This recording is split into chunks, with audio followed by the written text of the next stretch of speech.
Hey Lewis, you got a project here you're working on, the Akron High School Museum for the school. Yeah. You're working on a website for it, so can you tell us about the goal for the project and what you're doing? All right. So the goal of this project is on campus we have this building.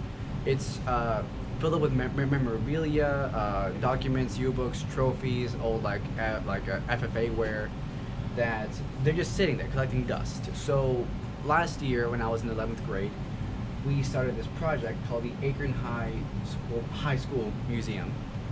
And the idea began that we wanted to turn the building into a little like on-campus local museum type of thing.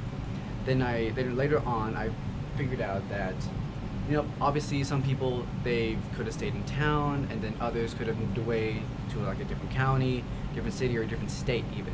So in that case, I wanted to turn something physical, have a physical version, and then also have a digital version, so anyone could view it anywhere. Great. All right, so where are you in your progress right now, and what's the end goal for the website? Progress-wise, I'm currently stuck in a sort of sense in this uploading phase. I need the help of my local East students and my East teacher to help me take photos of almost everything in there, so I can just crop them up, edit them, and then upload them onto the site. Okay. But the end goal is to have everything organized, cleaned up, to where each item can have a description of it, and maybe even like a sort of a 3D view model of it. Any other problems, challenges that you've run into when you're creating the website? The biggest one, I guess, was two problems. The first one I encountered was when I first was having trouble figuring out how to work the Wix site, because it's something I've never done before, and I wanted to make it look professional. Problem two is that I realized that I come from a household that only grew up speaking Spanish, so they have a bit of a language barrier. And I figured there might be some other families, other kids that come here from other places around the world that also have that sort of language barrier. So what I also wanted to do for problem number two was include a little language viewer. I have right now English, Spanish, French, and Italian, also including the foreign exchange students who I guess can read it in an easier way if they want. So walk us through a couple parts of the website real quick. A couple of parts would be, obviously we have the front page. You have the logo and everything up here. Logo more of like a title.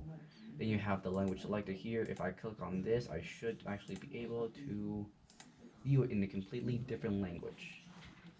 It's hard to see in some places, but right here it goes from English to Spanish and then the other two languages. Besides this, I also have these three tabs up here in the very top, if you can see that. We have three pages: the home, an about info page, and the museum gallery, where everything's going to mainly be. Let's see.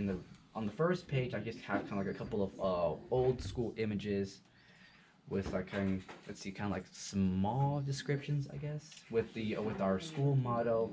And then here, hopefully you can see that this spot is going to be for like a picture of the faculty members that help make this school run the way that it does. And on the about info, if I can somehow pull that up, let's see, here we go. The about us, I haven't worked on this almost at all, unfortunately, but I'll be working on it before the end of the semester.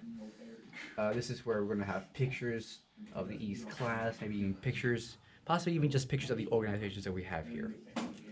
Then here on the museum gallery is where everything's gonna be. We even have pictures of when I first went in there, and over here at the top, hope if you can see that. Then we have six categories: photographs, documents, artifacts, uniforms, trophies, and moments of the past. That's where the actual like memorabilia items would go. I graduate soon, so I've made it to where I switched over from my school account that will be deleted after I graduate to my personal email account, so that way once I move away, kids here could still ask for an invite, and I will gladly send them to it, so that way they can finish and hopefully add on to something that I have started.